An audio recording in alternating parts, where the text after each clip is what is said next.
नमो अरिहन्ताणम् नमो सिद्धाणं नमो आयर्याणं नमो वज्रायाणं नमो लोये सवसाहुणम्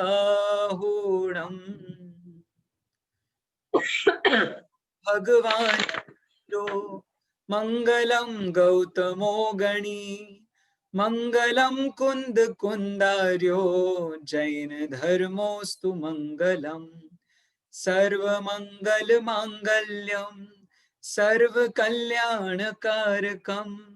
प्रधानम सर्वधर्माणां जैनम जयतु शासनम जैनम जयतु शासनम जैनम जयतु शासनम। तो हम क्या बात कर रहे थे? हम बात कर रहे थे कि इस पूरे के पूरे विषय के पीछे क्या राज है, इस पूरे ग्रंथ के पीछे लिखने का गोपाल दास जी बरैया का क्या उद्देश्य था। तो समझ लीजिए इस ग्रंथ के पीछे लिखने का उद्देश्य तो हमें नहीं पता है, लेकिन हमें ये पता है कि ये जिस पुस्तक में से संकलन किया गया है, जिसका नाम है जैन सिद्धांत प्रवेशिका, उस बड़ी पुस्तक में से अपने काम के लिए कुछ कुछ ऐसी प्रश्नोत्तरों को इकट्ठा किया गया और उनको इकट्ठा करके हमने इस पुस्तक को तैयार किया है। अब ये जो पुस्तक हमारे सामने आ गई है, इस पुस्तक में हम जो जो चीजें पढ़ रहे हैं वो बिल्कुल बेसिक लेवल की चीजें हैं। बेसिक लेवल मतलब कि जिसको जैन धर्म में प्रवेश करना है, जिसे जैन धर्म की कोई भी टर्मिनोलॉजी नहीं आती है, उसको वो टर्मिनोलॉजी से अवेयर कराने के लिए, उसे वो टर्मिनोलॉजी समझ में आ जाए, इसके उद्देश्य से हम ये सारा का सारा काम कर रहे हैं। तो अब टर्मिनोलॉजी के लिए हमने सबसे पहले क्या पढ़ा था? किसी को याद है हमने सबसे पहले क्या पढ़ा था? सबसे पहला प्रश्न हमने क्या देखा था इस पुस्तक में से? परमार्थ बताएगा? परमार्थ बताओ, सबसे पहला क्वेश्चन क्या देखा था अपन ने? अब मैं पहली बार क्लास में ज्वाइन हुआ हूँ इस वाली। आई एम सॉरी परमार्थ, आई एम वेरी सॉरी। अच्छा भैया, पिछला पेपर जिसने दिया हो वो हैंड रेज करके बताए ना। अरे बताओ भैया। जय जिनेन्द्र संयम। जय जिनेन्द्र दीदी बताइए। मैंने पेपर तो नहीं दिया था, बट बता दो मुझे आप। मतलब सुना था कि पहला क्वेश्चन है विश्व किसे कहते हैं? Very good. और उसका आंसर क्या है? 6 द्रव्यों के समूह को विश्व कहते हैं। हाँ, किताब में अपन ने यही आंसर पढ़ा है, लेकिन क्या ये आंसर कंप्लीट है?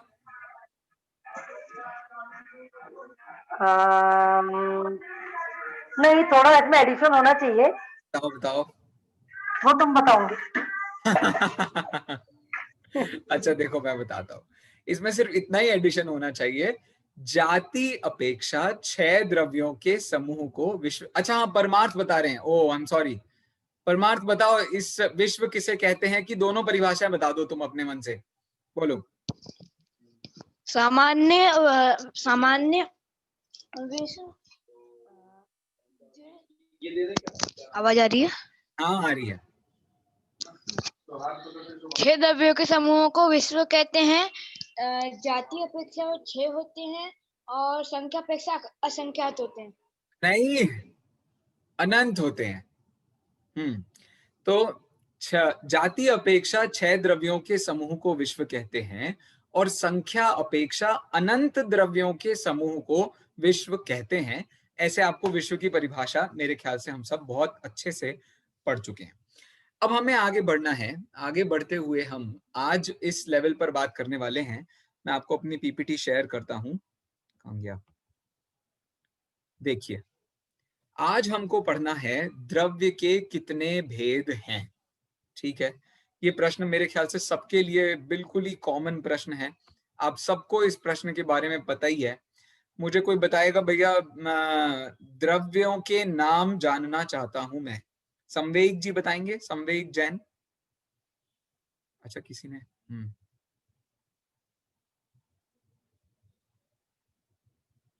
विवेक जी बताएंगे? अरे बोलो तो सही। नहीं।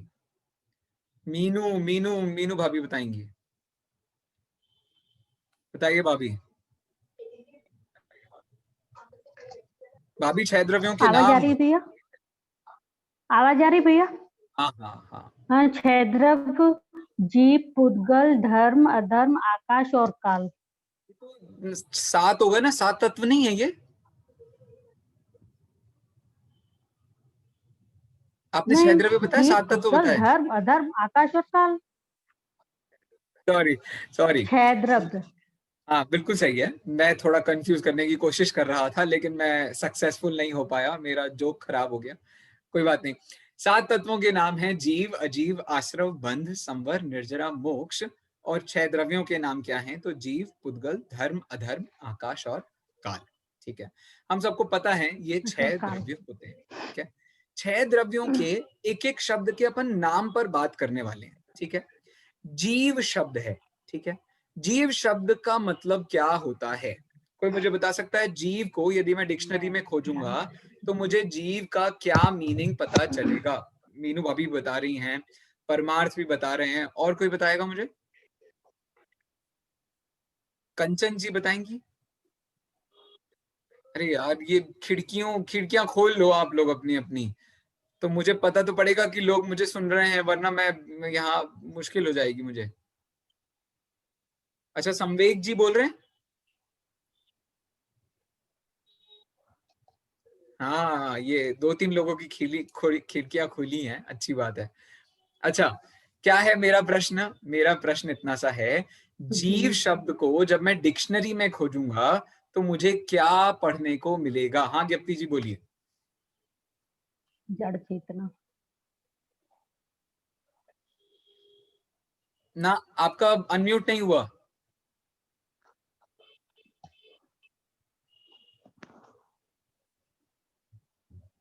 हाँ, जिसमें दर्शन, ज्ञान, चेतना हो उसे जीव कहेंगे। मैं डिक्शनरी में खोजूंगा तो मुझे ये परिभाषा नहीं मिलेगी। ओके, तो मैं भैया डिक्शनरी फिर आप मतलब मैं एक एक बताएं। वर्ड पर बात करना चाहता हूँ। वर्ड जो है, जीव वर्ड का मतलब क्या होता है? इसको अपनी टेक्निकल लैंग्वेज में अपन कहते हैं नाम निक्षेप। नाम निक्षेप। फिर नाम को, नाम का स्थापना, फिर उसके बाद में उसके द्रव्य, फिर उसका भाव, इन सब पर बात करेंगे। तो बेसिकली नाम निक्षेप से हम भाव निक्षेप पर जाने की कोशिश कर रहे हैं। बताओ, जीव वर्ड को यदि मैं डिक्शनरी में ढूंढूंगा तो मुझे क्या मिलेगा? बता रहे हैं ज्ञप्ति जी? नहीं, ओके। चिति जी से पूछूं?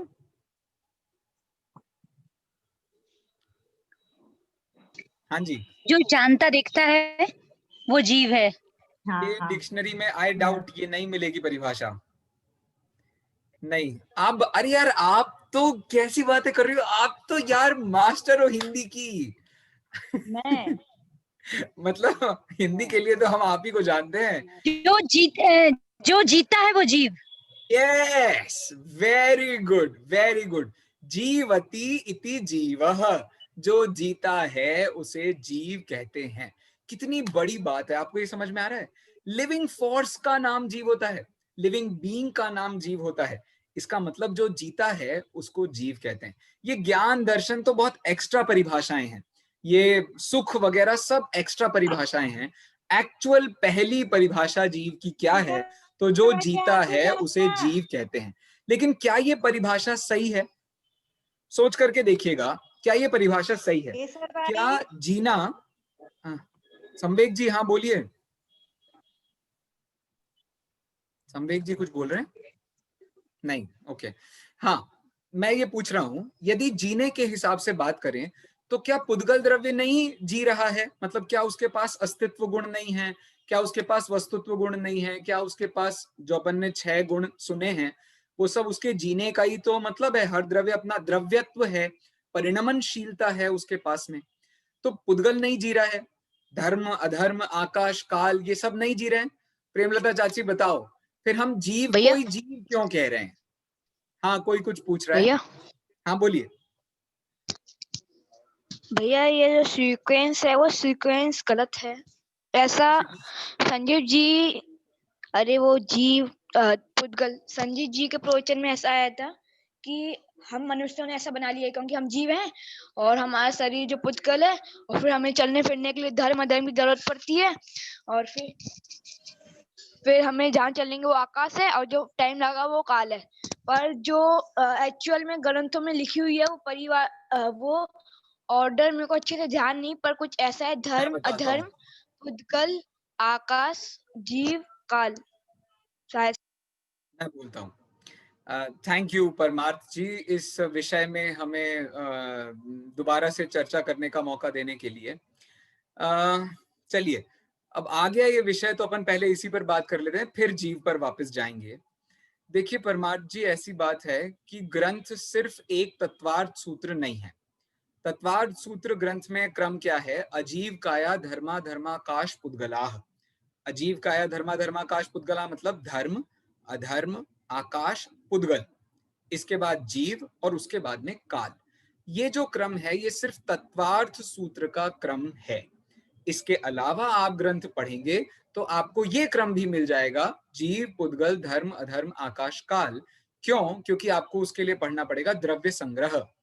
यदि आप उस द्रव्य संग्रह ग्रंथ को पढ़ेंगे या आप पंचास्तिकाय ग्रंथ को पढ़ेंगे तो आपको ये क्रम भी मिल जाएगा, जीव पुद्गल धर्म अधर्म आकाश काल। तो क्रम पर ज्यादा चिंता करने की जरूरत नहीं है, ये क्रम वाली चीज ही नहीं है। क्रम वाली चीज क्या है? क्रम वाली चीज है जीव अजीव आश्रव बंध संवर निर्जरा मोक्ष। इसमें क्रम आगे पीछे नहीं किया जा सकता, मतलब इसमें भी किया ही जा सकता है, लेकिन जीव अजीव को आगे ही रखना पड़ेगा आपको। बाकी सबको आप रीअरेंज कर सकते हो, लेकिन जीव अजीव आगे ही रहेंगे, बाकी सब उसके पीछे लग जाएंगे। कहने का मतलब मेरा ये है कि क्रम इतना इंपॉर्टेंट मुद्दा नहीं है। वो क्रम आप अलग अलग जगहों पर पढ़ोगे तो आपको अलग अलग जगहों पर मिल जाएगा। तो मुझे बहुत खुशी की बात है कि आप संजीव जी के प्रवचनों को एवरी डे या जब भी आप जब भी आपको समय मिलता है तो आप सुनते हो। मुझे बहुत बहुत बहुत बहुत खुशी की बात है। लेकिन जब जो पॉइंट पर अपन बात कर रहे हैं उसके हिसाब से बात करें तो दोनों ही बातें अपनी अपनी अपेक्षा से सही हैं, उनमें इस तरीके से देखना ठीक नहीं है। अब आगे बढ़ता हूं मैं। प्रेमलता चाची से मुझे क्वेश्चन पूछना था। हाँ, अब आई हो आप मेरे पकड़ में आज। प्रश्न ये है, जो हम जीव शब्द की बात कर रहे थे, जो जीता है उसे जीव कहते हैं। यदि ये परिभाषा बनाई जाए तो क्या बाकी के द्रव्य जी नहीं रहे हैं? क्या उन सब द्रव्यों का अपना अस्तित्व नहीं है? क्या वो सब अपना काम नहीं कर रहे हैं? बताइए क्या उपाय है फिर इसका? नहीं, सब द्रव्य अपना अपना काम कर रहे हैं और वो भी जी रहे हैं, पर जीव अपने प्राणों से जीता है, इसलिए वह जीव है। आवाज आई? ऐसे तो देखो, ये बात तो मैं पुद्गल के लिए भी कह सकता हूँ। जो स्पर्श रस गंध वर्ण प्राणों से जीता है उसे पुद्गल कहते हैं। जो स्थिति हेतुत्व रूप प्राण से जी रहा है उसको धर्म द्रव्य कहते हैं। ऐसे तो मैं कितने भी बना सकता हूँ, लेकिन आपका कहना सही है, इसमें हमको एक अंतर निकालना पड़ेगा। तो परिभाषा में आपको ये चेंज थोड़ा सा करना पड़ेगा। जो जीता है और जीता हुआ दिखता है उसे जीव कहते हैं। क्या बोला? जो जीता है और जो जीता हुआ दिखता है उसे जीव कहते हैं। जीवति जीवयते इति जीवः। आपको दोनों लगाने पड़ेंगे तब जाकर के जीव की परिभाषा बनेगी, क्योंकि हमको वो जीव परिणमन करता हुआ, हलन चलन करता हुआ, विचार करता हुआ नजर आता है, इसलिए हम उसको जीव कह रहे हैं। अब इसमें एक और प्रॉब्लम आएगी। कोई बताएगा इसमें क्या प्रॉब्लम आएगी? यदि मैं ये परिभाषा बनाता हूं, जो जीता हुआ नजर आता है उसको जीव कहते हैं, इसमें एक और प्रॉब्लम आएगी। कोई बताएगा वो क्या प्रॉब्लम है? परमार्थ बता रहे हैं, बताइए। क्योंकि पुद्गल द्रव्य भी दिखाई देता है। Very good, very good, thank you Premlata चाची। अच्छा, कौन सा गुण है जिससे ये हलन चलन होता है? कौन सी शक्ति है वो? एक क्रियावती शक्ति। क्या बात है, क्या बात है। क्रियावती शक्ति वो शक्ति है जिससे वो जीता है। अब इसका उपाय क्या बनेगा? अच्छा, मेरे ख्याल से मैं सबको बोर तो नहीं कर रहा हूँ, आपको बात समझ में आ रही है मैं क्या कह रहा हूँ? जप्ती जी, अभी तक जो अपनी बात हुई है जीव के बारे में एक बार रिवाइज करा दीजिए।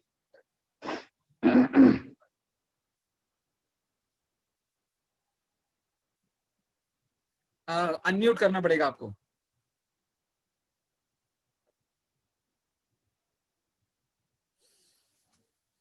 जो जीता है वह जीव की श्रेणी में आता है। Very good. और दूसरा पॉइंट क्या है? क्रियावती शक्ति के कारण जो दिखता है, जो जीता हुआ दिखता है। हाँ, वेरी गुड। एक जो जीता है, दूसरा जो जीता हुआ दिखता है। ये दोनों के बाद भी हमारी परिभाषा अभी हुआ दिखता है नहीं हुई है, क्योंकि ये हलन चलन जो भी हो रहा है वो दो ही द्रव्यों में होता है। कौन कौन से दो द्रव्यों में होता है? एक जीव में और एक पुद्गल में। लेकिन जीव की क्रियावती शक्ति में और पुद्गल की क्रियावती में डिफरेंस होता है। कौन बताएगा मुझे इन दोनों की क्रियावती शक्ति में क्या डिफरेंस होता है? हाँ, मैं गंधकुटी में जाना चाहता हूँ एक बार। गंधकुटी से कोई है क्या भैया? कोई दिख नहीं रहा है मुझे। श्रुति जी है मेरे ख्याल से। श्रुति जी, जय जिनेन्द्र।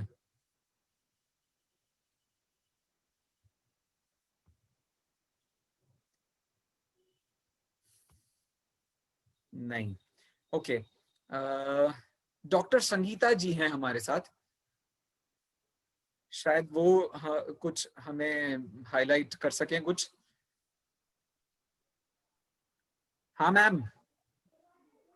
जय जिनेन्द्र। जय जिनेन्द्र। मेरा क्वेश्चन आपको क्लियर हो गया? जय जिनेन्द्र। जय जिनेन्द्र। हाँ जय। कुछ उपाय बताइए ना, तो फिर क्या करें? क्रियावती शक्ति दोनों द्रव्यों में होती है, जीव और पुद्गल में, तो क्या डिफरेंस है दोनों की क्रियावती शक्ति में?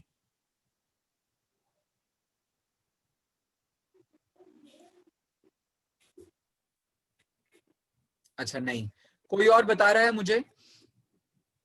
अच्छा, गंधकुटी पर तो मैं यहाँ भी जा सकता हूँ। डॉक्टर राकेश जी जैन के नाम से जो बैठी हैं मेरी माता श्री, कृपया बताइए क्रियावती शक्ति में क्या डिफरेंस है? जीव की और पुद्गल की क्रियावती शक्ति में क्या डिफरेंस है? अनम्यूट करना पड़ेगा आपको।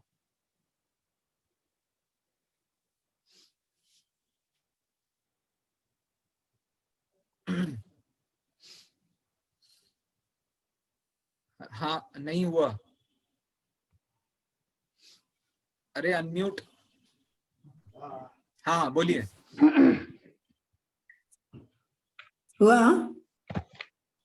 हुआ क्या? हाँ हाँ हाँ हाँ।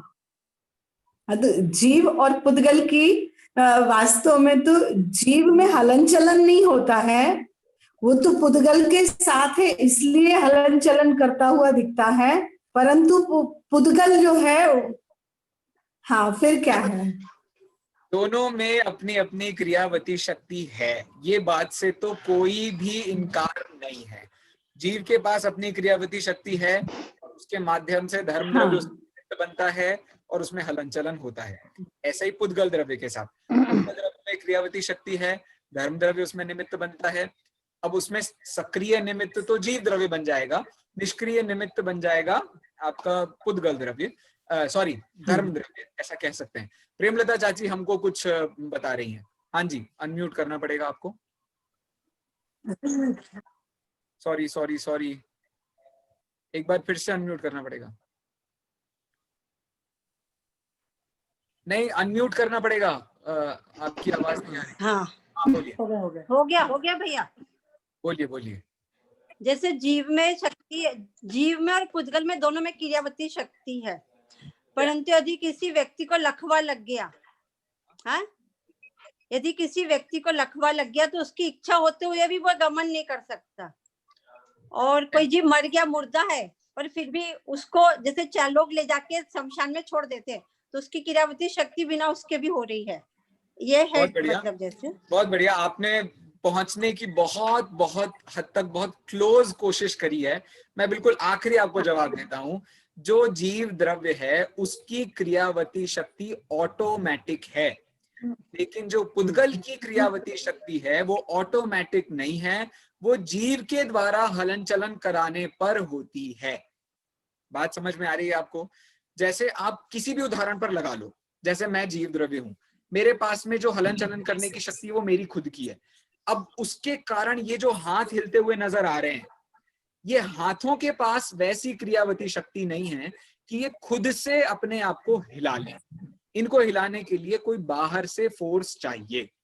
तो अब आपको याद है अपन लोगों ने बचपन में मोशन की परिभाषा पढ़ी थी साइंस की किताबों में। किसी को याद है? बचपन में अपन ने न्यूटन्स का फर्स्ट लॉ पढ़ा था जिसमें मोशन की परिभाषा पढ़ी थी। किसी को याद आ रही है वो? मेरे ख्याल से ज्ञप्ति जी ने हम लोगों के साथ पढ़ी होगी। हाँ बोलिए ज्ञप्ति जी। और भी कोई सुनाना चाहता है तो प्लीज आप हैंड रेज कीजिए, थोड़ा पार्टिसिपेट करेंगे तो हमको बहुत अच्छा लगेगा। हाँ ज्ञप्ति जी।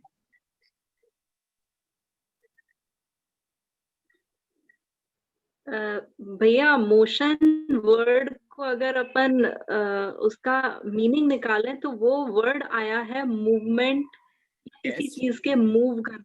Good. When any particle moves, it devises the capability of getting into the motion.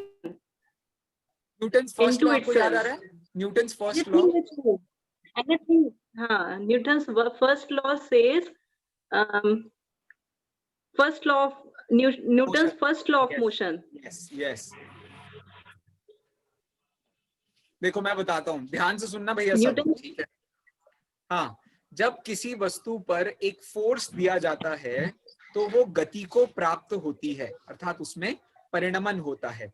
अब अरे यार आप लोग सब इतने सारे लोग बैठे हो, अपने घर से बच्चों को बुलाओ और उनसे कहो कि वो न्यूटन्स का फर्स्ट लॉ सुनाए। संयम भैया पूछ रहे हैं, हद होती है यार, ये सारे बच्चे पता नहीं कहाँ बैठे हैं, ना वो स्कूल की पढ़ाई कर रहे हैं ना धर्म की पढ़ाई कर रहे हैं। कहाँ है मीनू बुआ? बुलाओ, मीनू भाभी बुलाओ बच्चों को वहां से और पूछो उनसे, न्यूटन का फर्स्ट लॉ बताएंगे सब मिलके। चलो मैं बताता हूँ। अब कहने की बात इतनी है, कोई भी वस्तु तब तक गति करती है जब तक कि गति करती है या अपनी जगह पर रुकी रहती है जब तक उसको बाहर से कोई फोर्स न दिया जाए। यही है ना ज्ञप्ति जी परिभाषा? जब तक बिल्कुल वस्तु या तो गति तब तक करती है या रुकी तब तक रहती है जब तक उसको बाहर से कोई फोर्स न दिया गया हो। ये परिभाषा सिर्फ पुद्गल द्रव्य के लिए है, ये परिभाषा जीव द्रव्य के लिए नहीं है। लेकिन वो जो फोर्स दिया जा रहा है वो कौन दे रहा है? वो सारा का सारा फोर्स जीव द्रव्य दे रहा है। अब साइंस को यदि ये बात समझ में आ जाती तो उसके आधे से ज्यादा प्रॉब्लम सॉल्व हो जाते। लेकिन अब क्या किया जाए? बहुत सारे लोगों ने भी किया, आइंस्टाइन ने, न्यूटन ने, बहुत सारे लोगों ने उस फोर्स के लिए हिंट भी किया। पार्मेनिडीज हैं, पुराने बहुत सारे ऐसे फिलोसोफर्स हैं जिन्होंने आत्मा को भी स्वीकारा, वो फोर्स को उस तरीके से भी देखने की कोशिश की। लेकिन आज का साइंस उसको मना करता है क्योंकि उसको प्रूफ चाहिए, एविडेंस चाहिए, कोई चीज चाहिए किसी भी चीज को मानने के लिए। अब लेकिन आश्चर्य ये है कि वो फोर्स को मान रहा है लेकिन मूवमेंट को सिर्फ पुद्गल में ही मान रहा है। मतलब हद होती है ना शोभना दीदी? हद करते हैं कभी कभी ये लोग। चलो तो अपन वापस आते हैं अपने विषय पे। हम बात क्या कर रहे थे? जीव किसे कहते हैं। अब जीव किसे कहते हैं को हमने जीव से चालू किया था। ऐसा जो स्वयं अपनी शक्ति से जीता है और हलन चलन करता है उसे जीव कहते हैं। अब इसमें भी एक प्रॉब्लम आ गई। इसमें क्या प्रॉब्लम आ गई? इसमें वो सिद्ध भगवान जीव नहीं बन पाए। आपको प्रॉब्लम समझ में आ रही है एक के बाद एक? हाँ परमार्थ बोलिए। भैया ये डेफिनेशन ये भी हो सकती है ना कि जिसमें दर्शन ज्ञान, सम्यक दर्शन ज्ञान पाए जाए वो जीव है। वही हम जाने की कोशिश कर रहे हैं। मेरे कहने का यही मतलब था कि अब हमने जो जीव की परिभाषा बना ली, उस जीव की परिभाषा में अब हमारे सिद्ध भगवान फिट नहीं हो रहे हैं। तो अब उसको फिट करने के लिए हमें सीधे ऐसी चीजों पर जाना पड़ेगा जो कि प्रेमलता चाची ने पहले हमसे कहा था, जो चैतन्य प्राणों से जीता है उसे जीव कहते हैं। तो जो परिभाषाएं अपने आप बनी हैं, जीव की परिभाषा बताओ तत्वार्थ सूत्र के दूसरे अध्याय के 8वें सूत्र में क्या दी है? कोई बता सकता है मुझे जीव किसे कहते हैं? उसके हिसाब से तत्वार्थ सूत्र के दूसरे अध्याय का 8वें सूत्र के हिसाब से जीव किसे कहते हैं? तो बताएगा, पुराने लोगों में नहीं, जो नए लोगों में जो बताएगा उसे आज के आज 50 रुपए का गिफ्ट दिया जाएगा। हाँ मैं बोल रही हूँ। कौन है ये? मैं बोल रही हूँ। नहीं नहीं, रुचि दी, रुचि नो नॉट अलाउड। अरे बहुत पुरानी नहीं है, ऐसा नहीं होता। अरे आप हमें पढ़ाती थी, आप नॉट अलाउड, नो। भैया फिर से रिपीट करेंगे क्वेश्चन? हाँ, क्वेश्चन ये है, तत्वार्थ सूत्र के दूसरे अध्याय के 8वें नंबर के सूत्र में जीव की ऐसी परिभाषा बताई थी जो हमारी ये सारी प्रॉब्लम्स को खत्म करने वाली है। सब द्रव्य लक्षणम। गलत जवाब, सॉरी। उपयोगो लक्षणम। उपयोग लक्षणम। उपयोग लक्षणम। तो जिनने गलत जवाब दिया उनकी तरफ से, जिन्होंने सही जवाब दिया उनको 50 रुपए मिलते हैं। भैया हाँ जी भैया, जीव जो भव्य है वो ही जो भव्य है वो जीव है, मतलब जो भव्य और अभव्य दोनों की शक्ति रखती हो वो। नहीं, ऐसे तो फिर भी वही दिक्कत आएगी कि सिद्ध भगवान जीव नहीं होंगे। सिद्धत्व में वो भैया वो भव्य हो गए ना, भव्य और अभव्य। भव्यपना उनका नष्ट हो गया है भाई। शोभना दीदी ने हमें परिभाषा दे दी है और परिभाषा है उपयोगो लक्षणम। अब जितने लोग हैं हमारे यहाँ, सारों को एक एक बार ये परिभाषा बोलनी है। रुचि दीदी बोलो परिभाषा। पहले तो शोभना दीदी मुझसे भी पुरानी है। शोभना दीदी तो मुझसे भी पुरानी है। नहीं, शोभना दीदी पुरानी हो सकती है, वो कहने वो सही है। अब हो गया जो हो गया, मैं क्या कर सकता हूँ बताओ। उपयोगो लक्षणम। वेरी गुड, थैंक यू दीदी। चिति जी बोलिए क्या परिभाषा है? उपयोगो लक्षणम। हाँ, मीनू भाभी ने सही बोल दिया। उपयोगो लक्षणम। जितने लोग क्लास सुन रहे हैं, मैं आपकी अटेंडेंस तभी लगेगी जब आप बताओगे परिभाषा क्या है जी। उपयोगो लक्षणम। Very good. और बोलो भैया। लक्षणम। हाँ, वेरी गुड, लक्षणम। Very good, very good. और नीचे प्रेमलता चाची। अच्छा नहीं, आपको मदद लेनी पड़ेगी बगल से। सुन लिया, मेरे को आ गई आवाज। संवेक जी, संध्या जी, श्रुति जी, सुशीला जी, कितनी सारे लोग हैं यार, जल्दी बोलो फटाफट।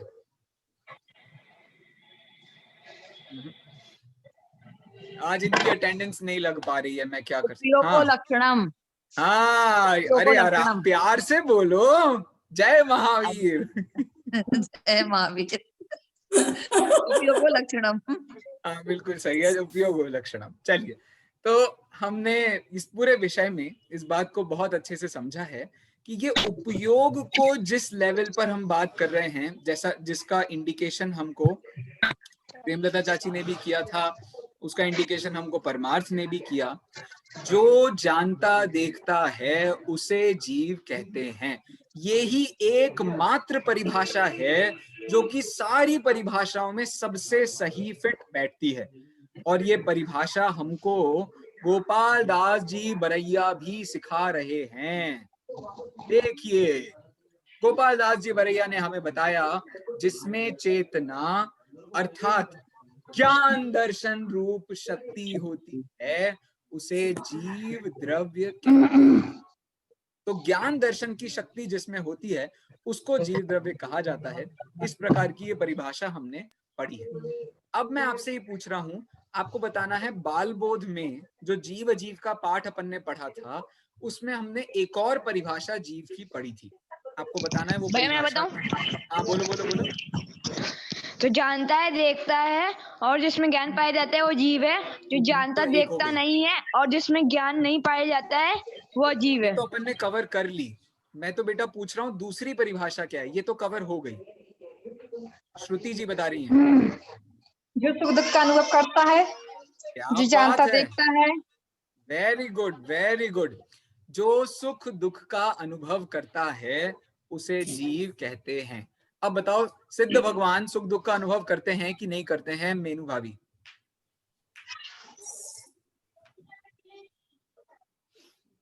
बोलो ना, आवाज आ रही है आपकी? अब नहीं आ रही?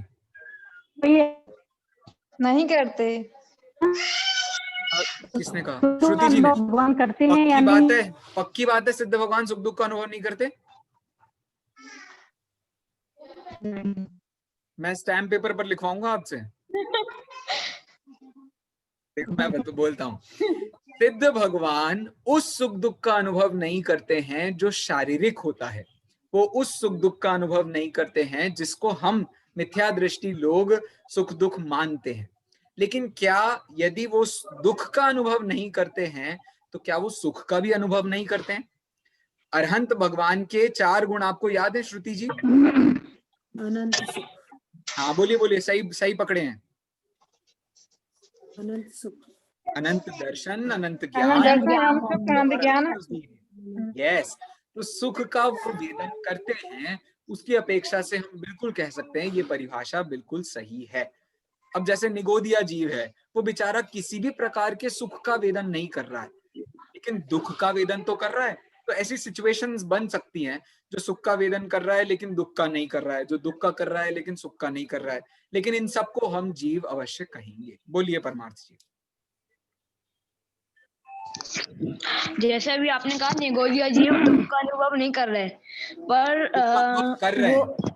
हाँ कर रहे हैं, पर जो सम्यक दृष्टि होते हैं, जो निगोद में अभी हैं और जो भावी तीर्थंकर हैं, मतलब जो आने वाले तीर्थंकर हैं वो हैं, पर वो तो ये मानते हैं कि शरीर नहीं है तो उनको दुख का अनुभव होता ही नहीं है, मतलब होता है पर वो कुछ मानते नहीं। वो अभी नरक में है, निगोद में नहीं है। निगोद में सिर्फ एकेंद्रीय जीव होता है। नरक में हो सकते हैं वो जीव, मतलब जो जिनको अपन सम्यक दृष्टि कहते हैं, असंख्यातों सम्यक दृष्टि नरक में रहते हैं, लेकिन निगोद में ऐसी कोई अवस्था नहीं है। बात ये नहीं है, हम तो ये कह रहे हैं शरीर के माध्यम से सुख दुख का वेदन जब तक शरीर है तब तक होता है कि नहीं होता है? होता है। वो वेदन कौन कर रहा है? शरीर कर रहा है कि आत्मा कर रही है? आत्मा कर रही है। इसकी अपेक्षा से ये परिभाषा बिल्कुल सही है। जो सुख दुख का वेदन करते हैं उन्हें जीव कहते हैं। अब ये सुख दुख का वेदन बिल्कुल सही कह रहे हैं हमारे परमार्थ जी कि इसका शरीर से लेना देना नहीं है, ये तो हमारी पर्सनल फीलिंग है। शरीर में यदि प्रतिकूलता भी आ जाए और आपको सुख का वेदन हो रहा हो तो बताओ उसे दुख का वेदन कहेंगे कि सुख का वेदन कहेंगे? मीनू भाभी, शरीर में प्रतिकूलता भी आ जाए और आपको अंदर आत्मा में सुख का वेदन हो रहा है तो बताओ हम सुख का वेदन कहेंगे कि दुख का वेदन कहेंगे? दुख का वेदन, क्योंकि शरीर में तो दुख हो रहा है ना।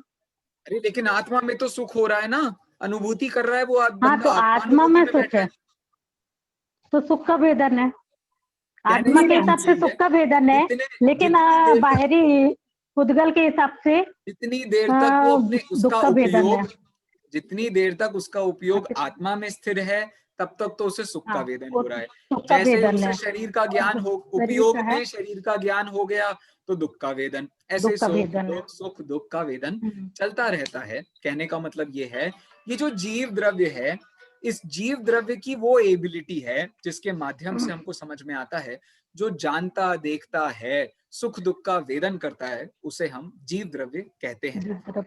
ये जीव द्रव्य का सामान्य गुण है या विशेष गुण है, इस प्रश्न पर अभी अपन 1 मिनट में बात करेंगे। पहले परमार्थ जी से बात करते हैं। बोलिए परमार्थ जी। जैसे अगर हम इधर देखें परिभाषा में पुण्य पाप की, वो सिंपली जब पहले पढ़ते हैं तो आता है कि पाप मतलब दुख का वेदन और पुण्य मतलब सुख का वेदन। तो पर जो सिद्ध भगवान होते हैं वो तो पुण्य पाप से रहित होते हैं, तो अगर वो सुख का वेदन हो रहा है तो उनको पुण्य हो रहा है, इसका मतलब। Good thank you. I don't know ये क्वेश्चन था या कमेंट था, but I am considering it as a question. देखिए, सुख शब्द के बहुत सारे रूप हैं, सुख शब्द के जो रूपों के बारे में हमने पहले बात करी थी, सबसे पहले जब मैंने सुख दुख का नाम लिया था तभी आपके सामने ये बात रखी थी कि सुख दुख ये रिलेटिव टर्म्स हैं। रिलेटिव टर्म्स मतलब शरीर की अपेक्षा से जिस सुख दुख की बात हम कर रहे हैं वो तो सिद्ध भगवान को भी वेदन में नहीं आ रहा है, लेकिन क्या उन्हें किसी भी प्रकार के सुख का वेदन नहीं हो रहा है? ऐसे विशेषण दिए, 7 अलग अलग विशेषण दे करके प्रवचन सार जी में उन्होंने सिद्ध भगवान के सुख का वेदन बताया है। अतीन्द्रिय है, किसी भी प्रकार का क्षणिक सुख नहीं है, उनको परमानेंट सुख की प्राप्ति हो गई है। क्या है वो, किसी को गाथा याद आ रही है क्या? जो दुख के कारण है, हाँ बोलिए प्रेमलता चाची। बाधा सहित है, इंद्रिय सुख वाली है ना। हाँ हाँ हाँ, सपरम बाधा संयम, चालू करी ना भैया, बहुत बढ़िया। कारणम। हाँ सही है सही है। तो इन सब शब्दों के आप ऑपोजिट देखो तो वो सुख उनके पास पाया जाता है। मैं आपको इससे भी बड़ी बात कह रहा हूँ, देखिए परमार्थ बेटा, आप संसार के बारे में इस बात को अच्छे से गांठ लगाना कि ये जिस सुख दुख की बात हम शरीर के माध्यम से भी कर रहे हैं, ये एक्चुअली शरीर का सुख दुख नहीं है। कई बार शरीर में आपको कोई इंजेक्शन भी लगा रहा होगा ना, तो भी आपको वो दुख का वेदन नहीं होने वाला है। शरीर से दुख का वेदन तभी होता है जब आपका उपयोग वहां जाता है, एक बात। और दूसरा, सुख दुख बिल्कुल जीव का पर्सनल सुख गुण का सम्यक और विपरीत रूप परिणमन है। जो सुख गुण हमारी आत्मा में होता है, जैसे आपको पता है सम्यक दर्शन होता है, तो दर्शन का जब विपरीत परिणमन होता है तो उसे मिथ्या दर्शन कहते हैं। दर्शन का या श्रद्धा का जब सम्यक परिणमन होता है तो उसे हम सम्यक दर्शन कहते हैं। ऐसा ही सुख के साथ है, सुख गुण का जब सम्यक परिणमन होता है तो उसे हम सुख कहते हैं, और जब सुख का मिथ्या परिणमन होता है तो उसे हम दुख कहते हैं। और आप एक काम और करना, पापा से बोलना कि वो आपको उपादान निमित्त की चिट्ठी पढ़ाएंगे।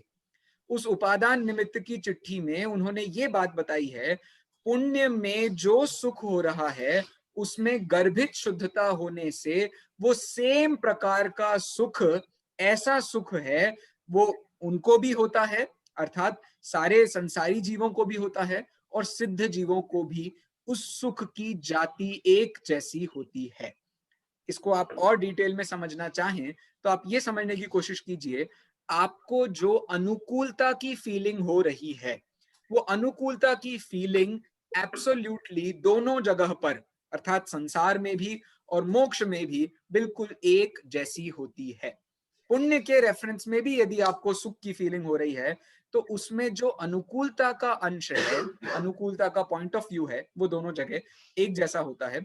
और विस्तार से अपन कभी मिलेंगे या और पढ़ेंगे तो अपन और चर्चा कर लेंगे। ऐसे ये थोड़ा सा ऐसा विवादास्पद बिंदु है जिस पर बहुत सारी चर्चा होती है, बहुत सारी बातें होती है। अभी हम फिलहाल आखिरी जो मुझे बात करनी थी, क्या प्रश्न था मेरा, मैं भूल गया प्रश्न क्या था भैया। हाँ नहीं, सुख दुख का वेदन बाल बोध की परिभाषा से पूछ रहे थे। नहीं, अरे यार, क्रियावती शक्ति जीव पुद्गल की, क्रियावती शक्ति जीव पुद्गल की, क्रियावती शक्ति पर अपन और पहले बात कर रहे थे। ज्ञान दर्शन सामान्य गुण है कि विशेष गुण है? अरे क्या बात, इसको कहते हैं इंटेलिजेंट, क्या बात है। हाँ जी, तो मेरा क्वेश्चन ये था, ज्ञान दर्शन सामान्य गुण है या विशेष गुण है? फटाफट इसका जवाब दीजिए, जो भी जवाब दे सकता है जल्दी से जल्दी इसका जवाब दीजिए, मेरा समय पूरा हो रहा है। बोलिए। विशेष गुण, विशेष जीव को रुचि विशेष जी का कहना है विशेष गुण है, संगीता जी का कहना है सामान्य गुण, शोभना जी का कहना है विशेष गुण। और बोलिए। मेरा विशेष गुण है। हाँ अच्छा, संगीता जी भी कह रही हैं, उन्होंने अपना उत्तर चेंज किया है, वो भी कह रही हैं विशेष गुण है। अब सुन लो भैया हिंदी में ध्यान से, मैं जो बात कह रहा हूं उसे कह करके मैं भाग जाऊंगा क्योंकि मेरे को एक और क्लास में जाना है। बात ये है, ये जिस हम ज्ञान दर्शन आदि जितने भी गुण हैं, ज्ञान दर्शन गुण की दृष्टि से देखो तो आप में सभी जीवों में आपको ज्ञान दर्शन दिख जाएगा। लेकिन अब मैं आपसे पूछता हूं, क्या मेरा ज्ञान आप में हो सकता है? शोभना दीदी, क्या मेरा ज्ञान आप में हो सकता है? तो बताओ, मेरा जो ज्ञान गुण है वो सामान्य गुण है कि विशेष गुण है? आपके लिए विशेष, मेरे लिए विशेष गुण हो गया। अब बताओ, जो ज्ञान गुण है वो सभी जीवों के लिए सामान्य गुण है कि विशेष गुण है? अपने अपने लिए, सबके लिए विशेष। सब जीवों में समान रूप से क्या ज्ञान गुण पाया जाता है कि नहीं? हाँ। ये तो ज्ञान गुण सामान्य भी है, ज्ञान गुण विशेष गुण भी है, सिर्फ देखने का नजरिया बदल रहा है। और ये बात जो मैं आपको बता रहा हूं, ये आलाप पद्धति नाम के ग्रंथ में आचार्य ने लिखी है। आप विस्तार में चाहें तो वहां से भी पढ़ सकते हैं। आज की कक्षा के लिए मैं आप सबको बहुत बहुत धन्यवाद ज्ञापित करता हूं। मुझे बड़ा ही आनंद आया इस विषय को साथ में पढ़ने के लिए। भैया बहुत बहुत धन्यवाद। लेकिन मुझे दुख इस बात का है कि हम सिर्फ एक ही परिभाषा पढ़ पाए, लेकिन आशा करता हूँ आपको डिसअपॉइंटमेंट नहीं होगा। भैया एक ही क्लियर हुई तो बहुत अच्छी हुई। ये बात भी सही है। कम पढ़ो लेकिन अच्छा पढ़ो। हाँ, ये बात भी बिल्कुल सही है। चबा चबा करके अपने को जुगाली करते करते पढ़ना चाहिए। चलिए, आज की कक्षा के लिए मैं आप सभी को धन्यवाद ज्ञापित करता हूँ। मिलते हैं आपको ज्यादा धन्यवाद। अगली बार। आपको ज्यादा धन्यवाद। अगली बार जब भी परिस्थिति अगली बनेगी तो हम अवश्य मिलते हैं। जय जिनेंद्र, थैंक यू, जय हैप्पी कोरोना, हैव फन। जय जिनेंद्र, जल्दी वापस आ जाओ, अब तो बहुत दिन हो गए।